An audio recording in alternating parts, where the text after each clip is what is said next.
Hello everyone, आप सभी का हमारे चैनल पे स्वागत है बच्चों। तो आज के वीडियो में हम क्लास 10th के जो मोस्ट इंपॉर्टेंट क्वेश्चन हैं गणित के वो मैं सॉल्व करने वाला हूँ। बाकी मैंने सब कुछ पढ़ा रखा है जिसके लिंक्स मिल जाएंगे आपको डिस्क्रिप्शन पे।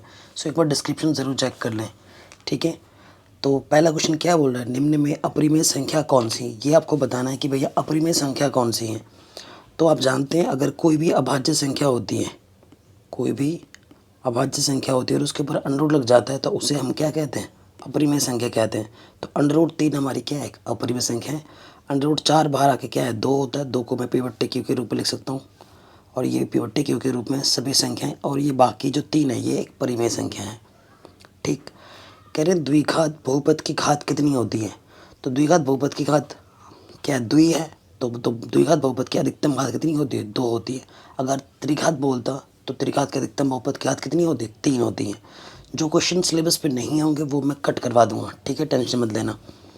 कह रहे हैं समांतर श्रेणी का अगला पद कौन सा होगा। अगर हमें समांतर श्रेणी का अगला पद निकालना है तो उसके लिए हमें क्या पता होना चाहिए, सार्वंतर का पता होना चाहिए। तो सार्वंतर क्या होता है, पदों के बीच का अंतर है। 4 में 6 जोड़ा, 10 में 6 जोड़ा 16 हो गया, 16 में 6 जोड़ा 22 हो गया, 22 में जैसे हम 6 जोड़ेंगे तो क्या हो जाएगा, 28। तो समांतर श्रेणी का जो अगला पद होगा वो होगा 28। 22 + 6 यानी कि 28। कह रहे हैं यदि एक वृत्त का परिमाप और क्षेत्रफल संख्यात्मक रूप से बराबर है। हमारे पास एक वृत्त है, ये हमारे पास वृत्त है और इस वृत्त की त्रिज्या हमारे पास, मैंने मान ली कि भाई वृत्त की त्रिज्या क्या है, r है। तो हमसे प्रश्न में ये बोला गया है कि वृत्त का जो क्षेत्रफल है और जो परिधि है वो आपस में बराबर संख्यात्मक रूप से। तो वृत्त का क्षेत्रफल क्या होता है, πr² और वृत्त की परिधि होती है 2πr। पाई से पाई कटा, r² का मतलब होता है r गुणा r, और इधर से एक आर, इधर से एक आर कटा, आर का मान क्या आ जाएगा, 2। तो हमें हमारा जो उत्तर सही मिलेगा वो मिलेगा 2 मात्रक, ठीक है। त्रिज्या का मान कितना होगा, 2 मात्रक होगा। आगे बढ़ते हैं। उस घटना जिसकी घटित होना निश्चित है, प्रायिकता कितनी होती है। जिस घटना की घटित होने की प्रायिकता निश्चित होती है उसे हम, उसकी जो प्रायिकता होती है वो 1 होती है। और अनिश्चित घटना की प्रायिकता अगर पूछता तो कितना होता, 0। अनिश्चित घटना की प्रायिकता का मान क्या होता है बच्चों, 0 होता है। नेक्स्ट कह रहे द्विघात समीकरण को हल कीजिए। ये जो द्विघात समीकरण दे रखा है इसको हमें हल करना है। तो हल करने के लिए क्या होगा, सोल्यूशन में आ जाओगे। x² - 9 बराबर 0 है, तो माइनस का 9 इधर आके प्लस का 9 हो जाएगा, और वर्गमूल निकालोगे तो कितना आ जाएगा, 9 का वर्गमूल 3 आ जाएगा। तो आंसर आएगा +- 3। कितना होगा आंसर, +- 3। कह रहे हैं अगर cot थीटा का मान इतना है तो tan A का मान क्या होगा। बहुत ही आसान है, हमें निकालना है tan A। tan जो होता है वो cot का क्या होता है बच्चों, व्युत्क्रम होता है। तो इस वजह से जो नीचे होता है वो ऊपर आ जाता है, जो ऊपर होता है वो नीचे आ जाता है। तो ये हमें हमारा उत्तर मिल जाएगा 15/8। अगला जो ये जो क्वेश्चन है वो आउट ऑफ सिलेबस क्वेश्चन हो गया है, क्योंकि ये नई एनसीईआरटी बुक में नहीं है तो ये हमें नहीं पढ़ना है, ठीक है। ये आएगा भी नहीं, जो नहीं है वो आएगा ही नहीं। अगला क्वेश्चन है किस वृत्त पर स्थित किसी बिंदु पर वृत्त की कितनी स्पर्शरेखाएं हो सकती हैं। देखो अगर हमारे पास कोई वृत्त है, जैसे कि ये हमारे पास एक वृत्त है और मैं वृत्त पर मैं एक बिंदु ले लेता हूँ कहीं पर, ये मैंने एक बिंदु ले लिया, तो इस एक बिंदु से मैं एक ही स्पर्शरेखा खींच सकता हूँ। तो उत्तर कितना हो जाएगा आपका, उत्तर हो जाएगा 1। नेक्स्ट किसी बंटन का माध्य ज्ञात कीजिए अगर इसकी माध्यिका और बहुलक क्रमशः इतना हो। आपको एक संबंध पता होगा कि भैया जो बहुलक होता है ना, बहुलक किसके बराबर होता है, 3 गुणा माध्यिका। माध्यिका को माध्यक भी कहते हैं, -2 माध्य, ठीक है। प्रश्न में हमें क्या दे रखा है, अब माध्य निकालना है आपको। माध्यिका दे रखी है और बहुलक दे रखा है। बहुलक कितना है, 13 दे रखा है, माध्यिका दे रखा है 45, और आपको 2 माध्य निकालना है। माना माध्य क्या है, x है। आप इसको हल करेंगे सो देखो 13 और 3 बचे 15, ठीक है। हासिल लगा 1 3 चौके 12 और 1 13, और ये हो गया -2x। -2x इधर आके प्लस का 2x हो गया, और ये प्लस का 13 इधर आके -13। 5 में से 3 कटेंगे 2 आ जाएगा, 3 में से कटेंगे 2 आ जाएगा, और ये है 2x। तो 2 जो गुणे में है इधर आके क्या हो जाएगा बच्चों, बट्टे में आ जाएगा। 2 से काटोगे 2 × 12, 2 × 1 = 2। तो हमें हमारा जो उत्तर मिलेगा वो कितना मिलेगा, 61। आराम से बन गया। कह रहे यदि बहुपद के शून्यकों का योग 4 हो तो ए का मान क्या होगा। यहाँ पे ये जो ए दिख रहा है इसका मान हमें ज्ञात करना है। सो देखो मान लेते हैं, माना बहुपद का जो शून्यक है वो अल्फा तथा बीटा है। माना शून्यक अल्फा तथा बीटा है। हमारे पास प्रश्न में क्या दे रखा है बच्चों, ए के स्थान पर तो ए है, बी के स्थान पर क्या है एक्स का गुणज -8 और सी के स्थान पर क्या है बच्चों -4। हमें दिया क्या है, हमें दिया है शून्यकों का योगफल। क्या दे रखा है, शून्यकों का योगफल दे रखा है 4 और शून्यकों का योगफल का जो सूत्र होता है वो होता है -b/a। ये 4 के बराबर दे रखा है। तो -b का मान है -8, ए की जगह पर ए ही है तो नेगेटिव नेगेटिव पॉजिटिव, 4 एकम 4। ठीक है, अब ये जो 4 गुणे में इधर के बट्टे में आ जाएगा, 4 दूनी 8, तो ए का मान कितना आ जाएगा बच्चों, 2 आ जाएगा। ए का जो मान होगा वो कितना होगा, 2 होगा। ठीक है, हो गया। आराम से आगे बढ़ते हैं।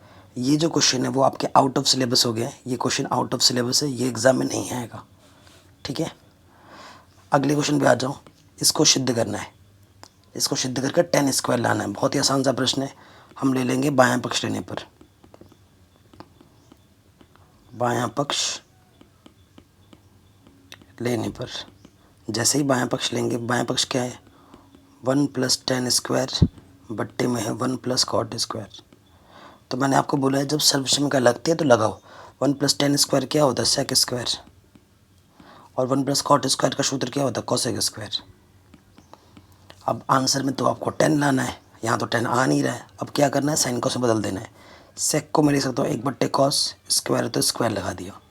कोसेक को हम लिखते हैं 1/sin, स्क्वायर तो स्क्वायर लगा दिया। अब जानते हैं ऊपर वाले के गुणा एकदम नीचे वाले से और बट्टे में बीच वाले के गुणा बीच वाले से।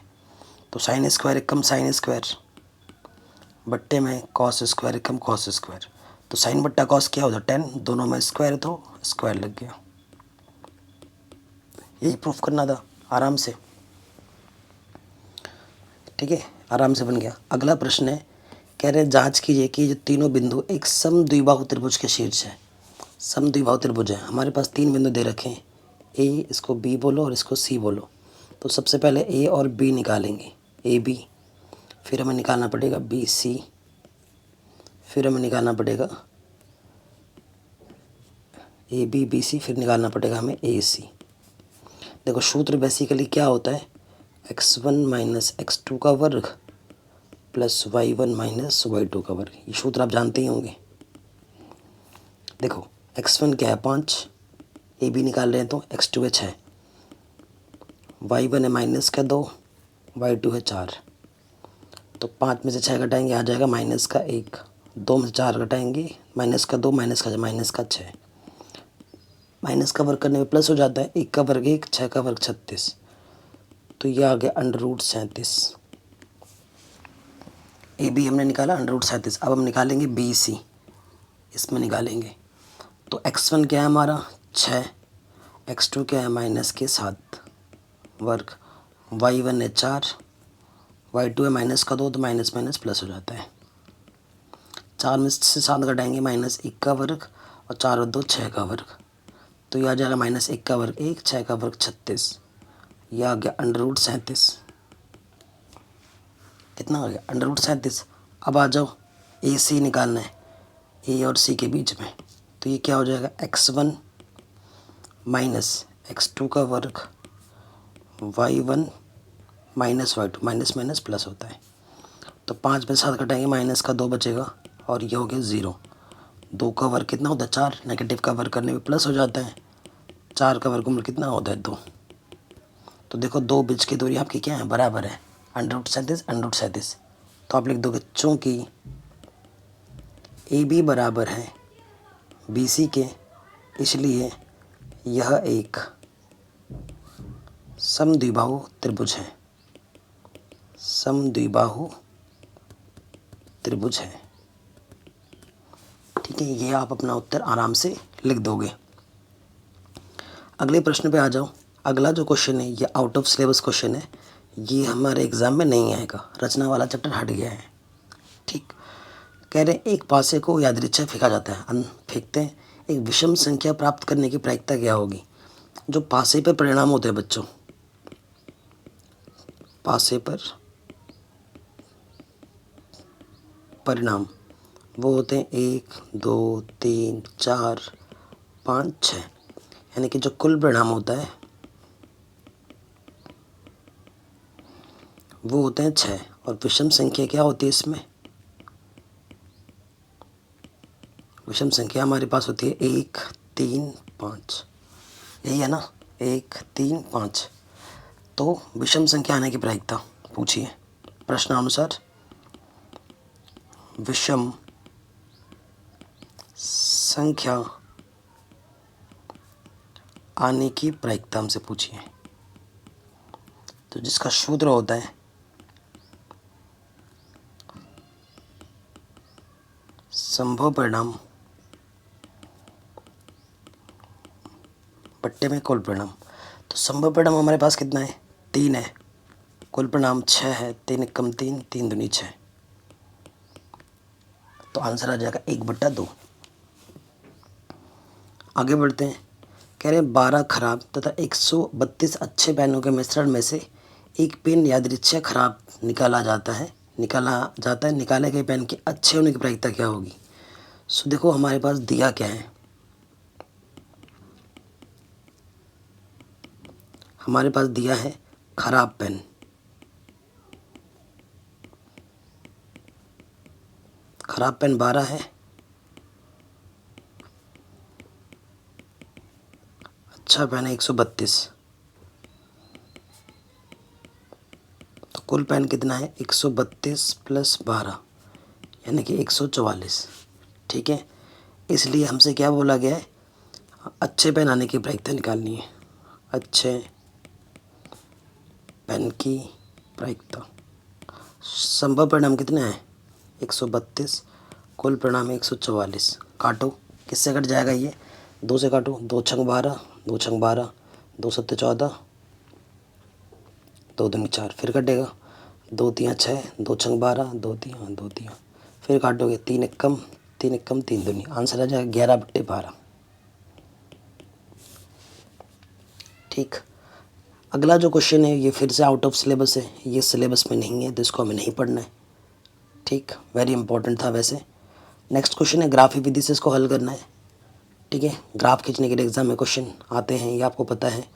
मेरे पास ग्राफ नहीं है क्योंकि ग्राफ खींचना आपको आना ही चाहिए, हर साल एग्ज़ाम में आते हैं। तो आप लिखोगे, मैं बिंदु निकाल देता हूँ, बाकी आप हल तो कर ही लोगे। समीकरण 1 से, और यहाँ पर लिख देंगे समीकरण 2 से। ठीक है, समीकरण 1 से, और यह है समीकरण 2 से।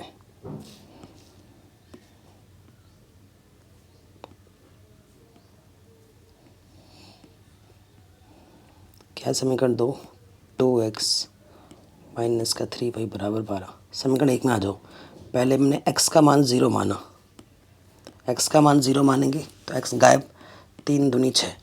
ठीक है, y का मान आ जाएगा 2, अगर मैं y का मान 0 मानूंगा तो y गायब हो जाएगा, x का मान क्या आ जाएगा 6। तो ये P बिंदु है और ये Q बिंदु, इसमें आ जाओ। ठीक है, x का मान अगर मैं 0 मानूंगा तो x गायब, 3 चौके 12, तो y का मान आ जाएगा 0 और y का मान आ जाएगा -4। अगर y का मान मैं 0 मानता हूँ, y गायब, 2 छंग 12, तो x का मान आ जाएगा 6। ठीक है, ये बिंदु R और ये बिंदु S। ठीक है, दोनों को मिलाती हुई रेखा खींचोगे, ग्राफ खींचोगे ना, तो देखो आप देख रहे हो 6,0 इधर भी है, 6,0 इधर भी, ये हमारा हल आ जाएगा। यानी कि जो x का मान 6 होगा और y का मान क्या होगा 0, ये आपको उत्तर मिलेगा। ग्राफ पेपर पे खींचोगे ना बिंदुओं को, अब ग्राफ बनाना, देखो मैं बता दे रहा हूँ कैसे होगा। पहला वाला जो बिंदु होगा x पे 0 y पे 2, यहाँ कहीं पे होगा, और दूसरा वाला बिंदु है x, 6 पे 0। ये पहला समीकरण कुछ ऐसे बनेगा। ठीक है, ये बिंदु आपका है 0,2 और ये है आपका 6,0। अगला बिंदु है 0,4, यहाँ कहीं पे होगा। ठीक है, 0, -4 और 6,0 यही होगा, ऐसे। तो ये जो प्रतिच्छेद करती हुई बिंदु गई है, उभयनिष्ठ बिंदु जो है वो हमारा उत्तर हो जाएगा। कह रहे हैं किसी समांतर श्रेणी का पहला पद 8, अंतिम पद 62 और पदों का योगफल 210 है। पदों की संख्या और सार्वंतर ज्ञात कीजिए। कल के क्वेश्चन में भी, कल जो मॉडल पेपर मैंने कराया था वहाँ पर एक ऐसा क्वेश्चन कराया था, और ऐसा क्वेश्चन हर साल एग्जाम में आता ही आता है। प्रथम पद यानी कि 8 दिया हुआ है, अंतिम पद यानी कि 62 दिया हुआ है, पदों का योगफल SN हमें 210 दे रखा है, हमें N ज्ञात करना है और हमें सार्वंतर D ज्ञात करनी है। ठीक है, आप SN बराबर सूत्र जानते हैं, N/2। जब पहला और आखिरी पद मालूम हो तो ये सूत्र हम लगा सकते हैं। लगाओ, SN दे रखा है 210, N हमें निकालना है बट्टे में 2, और A हमारे पास है 8 और AN हमारे पास है 62। तो 210 ये बट्टे का 2 इधर के गुणे में आ गया और ये हो गया 70। ठीक है, तो 210 गुणा 2, 70 गुणे में इधर के बट्टे में आ गया, 0 से 0 कटा, 7 × 21, तो 3 दूनी 6। N का मान कितना आ गया? 6। तो इस समांतर श्रेणी में 6 पद हैं। अब आप जानते हो कि AN बराबर होता है A + N-1 गुणा D। तो AN हमारे पास अंतिम पद 62 दे रखा है, A हमारा 8 है, N हमने निकाला है 6 - 1 और D हमें ज्ञात करना है। प्लस के 8 इधर के माइनस का हो जाएगा, है ना। 62 में से 8 घटाओगे तो कितना हो जाएगा? 54 बचेगा, और यहाँ बचेगा 5D। तो 5 गुणे में इधर के बट्टे में आ जाएगा, तो D का मान आ जाएगा 54/5। तो ये आंसर आ गया। ठीक है, D का मान आ गया और ये N का मान है। ये हमें हमारा उत्तर आसानी के साथ मिल जाएगा। अगला क्वेश्चन है, दो संख्याओं का HCF 9 है तो दो संख्याओं का LCM क्या होगा? आप जानते हैं दो संख्याओं का जो गुणनफल होता है वो उनकी HCF गुणा LCM के बराबर होता है। मैंने डायरेक्ट मान भी दे रखा है, संख्याओं का गुणनफल HCF × LCM। ये लिख देना पहले और फिर मान रखना। 306 है, ये 9 जो गुणे में इधर के बट्टे में आ जाएगा बच्चों, भाग दोगे, 9 × 3 = 27, 9 × 4 = 36, 34 को 657 से गुणा करोगे, जो आएगा वो आपका क्या हो जाएगा? उत्तर। हर साल एग्जाम में आता है ऐसा प्रश्न। या फिर सिद्ध कीजिए √5 एक अपरिमेय संख्या है, √3 एक अपरिमेय संख्या, √2 एक अपरिमेय संख्या। हर साल एग्जाम में आता है। या फिर ऐसे प्रश्न आ जाएंगे कि सिद्ध करोगे 3 + 2 √5 एक अपरिमेय संख्या है, या फिर 6 + के √5 एक अपरिमेय संख्या है, या फिर 3 - के √2 एक अपरिमेय संख्या है। तो प्रश्नावली 1.2 जो है नई NCERT बुक के आधार पर, और पुरानी NCERT में 1.3 थी, 1.3 हुआ करती थी। यहाँ से एक प्रश्न हर साल एग्जाम में आते ही आते हैं, और ये मैंने करा रखे हैं और आपको आता ही होगा। हर साल आता है, या तो इस टाइप का प्रश्न आएगा या फिर इस टाइप का प्रश्न, इन दोनों में से एक ज़रूर आएगा, कर लेना। ये जो क्वेश्चन है बच्चों, ये आउट ऑफ सिलेबस क्वेश्चन है, इस तरीके के प्रश्न एग्जाम में नहीं आएंगे। बाकी मैंने सारे प्रश्न करा रखा है। ये भी आउट ऑफ सिलेबस क्वेश्चन है, ये भी एग्जाम में नहीं आएगा। ठीक है, इसको भी आपको नहीं करना है। फिर देखिए, ये जो क्वेश्चन है हर साल एग्ज़ाम में आता है, हर साल एग्ज़ाम में आता है, और ये प्रश्नावली 7.2 पर आधारित प्रश्न है, जो कि मैंने करा रखी है, लिंक्स मिल जाएगी डिस्क्रिप्शन पे। ये जो क्वेश्चन है आउट ऑफ सिलेबस क्वेश्चन है। या फिर इसमें समचतुर्भुज बोला है ना, तो समचतुर्भुज में क्या है? विकर्ण निकालते हैं। आप क्या निकालोगे? विकर्ण निकालोगे। विकर्ण कैसे निकालोगे? जैसे ये A है, ये भी 7.2 प्रश्नावली का प्रश्न है। ठीक है, आप क्या निकालोगे? पहले BD निकालोगे, B और D के बीच की दूरी, A और C के बीच की दूरी। ये आपके ABCD हैं, और फिर विकर्णों का गुणनफल बट्टे 2 सूत्र होता है। लगा दो, क्या आंसर आ जाएगा? नहीं पता चल रहा है? प्रश्नावली 7.2 है, जिसको मैंने ऑलरेडी पढ़ा रखा है, करा रखा है, लिंक्स मिलेगी डिस्क्रिप्शन पे। ठीक है, ये क्या है? सिद्ध कीजिए कि बाएं बिंदु पर खींची गई दो स्पर्शिकाओं की लंबाइयाँ बराबर होती हैं। यह है प्रमेय 10.2, जिसको मैंने ऑलरेडी अलग से वीडियो में सिखा रखा है, मैंने लिंक्स पे डाल दिया, डिस्क्रिप्शन में जाके देख सकते हैं। ठीक है, प्रमेय 10.2 या 6.1 में से एक प्रमेय बड़े नंबर पे एग्जाम में ज़रूर आएगा। ठीक है, ये जो क्वेश्चन ये आउट ऑफ सिलेबस क्वेश्चन है, ये एग्ज़ाम में नहीं आएगा, ये नहीं आएगा। ठीक है, ये भी नहीं आएगा, आउट ऑफ सिलेबस क्वेश्चन है। ये भी आउट ऑफ सिलेबस क्वेश्चन है, ये एग्ज़ाम में नहीं आएगा। आउट ऑफ सिलेबस क्वेश्चन ये है, ये भी नहीं आएगा। ठीक है, जो एग्ज़ाम में नहीं आएंगे वो मैंने नहीं करा रखा है। ये जो क्वेश्चन है ये कल के वीडियो में मैंने सॉल्व कराया था। ठीक है, कल के जो मॉडल पेपर मैंने सॉल्व कराया था 1 घंटा 6 मिनट, उस वीडियो का क्वेश्चन है। अगर वैसे दिखाना चाहो तो ये प्रश्नावली 10.2 का क्वेश्चन है। प्रश्नावली 10.2 का क्वेश्चन नंबर आई थिंक 11 या 12वां होगा एनसीईआरटी का, जाके देख लीजिएगा, वेरी इंपॉर्टेंट है, हर साल एग्जाम में आ जाता है। ये जो क्वेश्चन है आउट ऑफ सिलेबस क्वेश्चन है, ये एग्जाम में नहीं आएगा ऐसे प्रश्न, ठीक है, ये भी नहीं आएगा, ठीक है।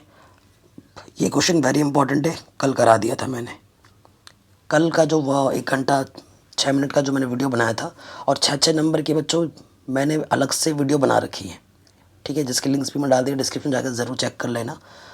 बार बार आने वाले 6 नंबर के प्रश्न मैंने करा दिए, कल की वीडियो में ये वाला क्वेश्चन मैंने कराया था, बार बार रिपीट होता है क्वेश्चन, और 6 नंबर मैंने लाइव सेशन में जाके कर देख लेना बच्चों, सारे करा रखे, 3 वीडियो बनाई मैंने 6 नंबर की, उनको देख लीजिएगा।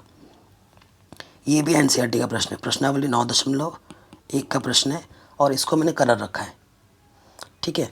बस एनसीईआरटी जो है 9.1 क्वेश्चन नंबर वो वहाँ पर 6 दे रखा था, 6 सेकंड क्वेश्चन नंबर 15, और यहाँ बस 8 दे रखा है, और सेम टू सेम क्वेश्चन है, बस 6 की जगह 8 कर दिया है, तो इसका आंसर 4 सेकंड होगा, उसका आंसर 3 सेकंड था। तो ये प्रश्नावली 9.1 क्वेश्चन नंबर 15 पर आधारित प्रश्न है। मैं बता भी दे रहा हूँ, मैंने ऑलरेडी पढ़ा रखा है, इस वीडियो को अभी तक आई थिंक 40 लाख लोगों ने देख लिया है मेरे, आप भी, आपने देखा है कि नहीं, मुझे कमेंट करके ज़रूर बताना। उसके बाद माध्यिका निकालने के लिए हर साल प्रश्न आते हैं, या तो माध्यिका का आएगा या फिर बहुल लगाएगा, 6 नंबर में पक्का आएगा ही आएगा। चलो ये क्वेश्चन मैं फाइनली करा ही देता हूँ। तो बारंबारता को हम एफ कहते हैं, उसके बाद हमें निकालनी है संचयी बारंबारता, ठीक है, हमें क्या निकालनी है, संचयी बारंबारता। संचयी बारंबारता को हम सी एफ से दर्शाते हैं, ठीक है। पहला वाला क्या होगा, पहला वाला वैसे के वैसे होता है, 4 में 7 जोड़ोगे तो क्या हो जाएगा 11, 11 में 18 जोड़ोगे तो हो जाएगा 29, 29 में 11 जोड़ोगे तो हो जाएगा 40, 40 में 6 जोड़ोगे तो हो जाएगा 46, 46 से 5 जोड़ोगे तो हो जाएगा 51, ठीक है। और इन सब को जब तुम जोड़ोगे तो कितना आ जाएगा 51, ठीक है। यहाँ पे जितना होता है यहाँ पे भी उतना ही होना चाहिए, और एफ के कुल योगफल को हम एन से प्रदर्शित करते हैं, और यहाँ लिख देना टोटल कुल, ठीक है। माध्यक का जो सूत्र होता है, माध्यक बराबर वो होता है L plus N/2 minus CF गुणा H/में F। अब आपको क्या करना होता है, अब आपको देखना होता है N/2, यानी कि 51/2 भाग 2, 2 दूनी 4, 2 पंजे 10, 2 पंजे 10। आपको CF में 25.5 से पहली बार जो ज़्यादा आ रहा है उसको देखना है, तो CF में 25.5 से सबसे बड़ा क्या है 29, तीसरे नंबर पर है। तो ये जो हमारा है बच्चों, ये हमारा क्या है, ये हमारा माध्यक वर्ग है,